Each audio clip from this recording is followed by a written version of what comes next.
Hi മക്കളെ, നമ്മുടെ ഓണം എക്സാമിന് ചോദിക്കുന്ന സോഷ്യൽ സയൻസിൽ സെക്കൻഡ് ചാപ്റ്ററിൽ ചോദിക്കുന്ന ഒരു ഇമ്പോർട്ടൻ്റ് ആയിട്ട് ഒന്നല്ല ഒരു 2-3 ഇമ്പോർട്ടൻ്റ് ആയിട്ടുള്ള ക്വസ്റ്റ്യൻ ആണ് ഞാൻ നിങ്ങൾക്ക് പറഞ്ഞിരുന്നത്. ചാപ്റ്ററിന്റെ പേര് എന്താണെന്ന് നമുക്കറിയാം, ദ റിവർ വാലി സിവിലൈസേഷൻ, നദീതട സംസ്കാരങ്ങളിലൂടെ എന്നുള്ള ചാപ്റ്ററാണ്. അതിൽ നമ്മൾ എന്തൊക്കെയാണ് പഠിക്കുന്നത്? ആദ്യം തന്നെ ഞാൻ അത് പറഞ്ഞുതരാം. 5 സിവിലൈസേഷൻ പഠിക്കുന്നുണ്ട്. ഹാരപ്പൻ സിവിലൈസേഷൻ പഠിക്കുന്നുണ്ട്, സംസ്കാരം പഠിക്കുന്നുണ്ട്, ഈജിപ്ത് പഠിക്കുന്നുണ്ട്, മെസപ്പൊട്ടോമിയ പഠിക്കുന്നുണ്ട്, ചൈനീസ് പഠിക്കുന്നുണ്ട്. ഇല്ല മക്കളെ, ഇത്രയും സിവിലൈസേഷൻ നമ്മൾ ഏതിൽ പഠിക്കുന്നുണ്ട്? ഈ ചാപ്റ്ററിൽ പഠിക്കുന്നുണ്ട്, അല്ലെങ്കിൽ ഈ സംസ്കാരങ്ങൾ നമ്മൾ ഈ ചാപ്റ്ററിൽ പഠിക്കുന്നു. നോക്കാം അതിൽ ഇമ്പോർട്ടന്റ് ആയിട്ടുള്ള question. Decline of Harappan civilisation. Decline of Harappan civilisation. Decline of Harappan civilisation. Harappan സിവിലൈസേഷനെ പറ്റിയിട്ട് എന്ത് ചെയ്യാറുണ്ട്?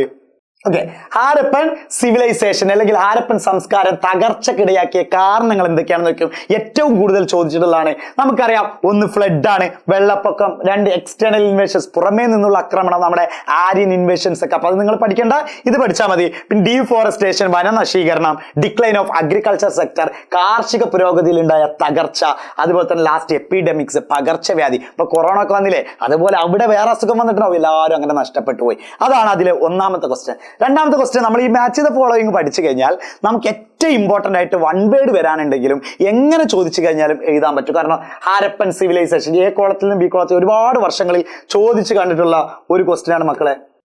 അപ്പൊ എ കോളത്തിൽ നിന്നും ബി കോളത്തിൽ എ കോളവും ബി കോളവും തന്നിട്ടുണ്ട്. ഹാരപ്പൻ സിവിലൈസേഷൻ. ഹാരപ്പൻ സിവിലൈസേഷൻ ഇതിൽ ഏതാണ്? ഗ്രേറ്റ് ബാത്ത് ആണ്, വലിയ കുളം. മനസ്സിലാക്കണം, ഹാരപ്പൻ സിവിലൈസേഷൻ വലിയ കുളം. അതുപോലെ തന്നെ ചൈനീസ് സംസ്കാരം. ചൈനീസ് സംസ്കാരത്തിൽ നമുക്ക് എന്ത് പറയാം? ചിത്രലിപിയാണെന്ന് പറയാം. മെസപ്പൊട്ടോമിയൻ സംസ്കാരത്തിലാണ് നമ്മൾ വരുന്ന ഏതായിരുന്നു? സിഗൂറാത്തുകൾ ഉണ്ടെന്ന്. ഈജിപ്ഷ്യൻ സിവിലൈസേഷനിലാണ് സിങ്സ് ഉള്ളത്. ഇങ്ങനെ എന്ത് ചെയ്യണം? അടയാളപ്പെടുത്തി പോകണം. അപ്പൊ ഞാൻ ഇംഗ്ലീഷ് മീഡിയക്കാർക്ക് എന്ത് ചെയ്യുക? അടയാളപ്പെടുത്തി തരാം. ചൈനീസ് സിവിലൈസേഷനിൽ നമ്മൾ എന്താ? പിക്ടോഗ്രാഫിക് എന്ന് പറയും. മെസപ്പൊട്ടോമിയയിലാണ് നമ്മൾ സിഗൂറാത്ത് പറയുന്നത്. Egyptian സിവിലൈസേഷനിലാണ് sphinx. സ്ഫിങ്സ് ഒക്കെ ഓർമ്മയുണ്ടോ മക്കളെ? നമ്മളെ സിംഹത്തിന്റെ തലയും ഇതൊക്കെ ഉള്ളതായിട്ടുള്ളത് നിങ്ങൾ കണ്ടിട്ടില്ലേ? മനുഷ്യന്റെ ഇതൊക്കെ സിംഹത്തിന്റെ ഉടലും അങ്ങനെയൊക്കെ വന്നിട്ടുള്ള ഒരു പ്രതിമ ഉണ്ടായിരുന്നു. അതാണ് സ്ഫിങ്സ് എന്ന് പറഞ്ഞത്. സിഗൂറാത്ത് എന്തായിരുന്നു? മെസപ്പൊട്ടോമിയക്കാരുടെ ആരാധനാലയമായിരുന്നു. ഓക്കെ, അപ്പൊ അതെന്ത് ചെയ്യണം? നോട്ട് ചെയ്യണം. പിന്നെ ഇങ്ങനെ ഒരു ക്വസ്റ്റ്യൻ ഉണ്ടാവും, ഇത് ഏതാണെന്ന്. ഇതിന്റെ പിക്ചർ തിരിച്ചറിഞ്ഞിട്ട് ഏത് സിവിലൈസേഷൻ ആണ്, ഏത് സംസ്കാരമാണെന്നാണ് തിരിച്ചറിയാൻ പറ്റും. ഇത് സിഗൂറാത്തുകളാണ്. ഇത് സിഗൂറാത്തുകളാകുമ്പോൾ ഏതായിരിക്കും മക്കളെ? മെസപ്പൊട്ടോമിയ ആയിരിക്കും. ഇത് സിഗൂറാത്തുകളാണെങ്കിൽ ഇതെന്തായിരിക്കും? ഇത് സിഗൂറാത്തുകളാണ്. സിഗൂറാത്തുകളാണെങ്കിൽ ഏതായിരിക്കും? മെസപ്പൊട്ടോമിയ ആയിരിക്കും. ഇത് പിരമിഡാണ്. പിരമിഡാണെങ്കിൽ ഏതാണ്?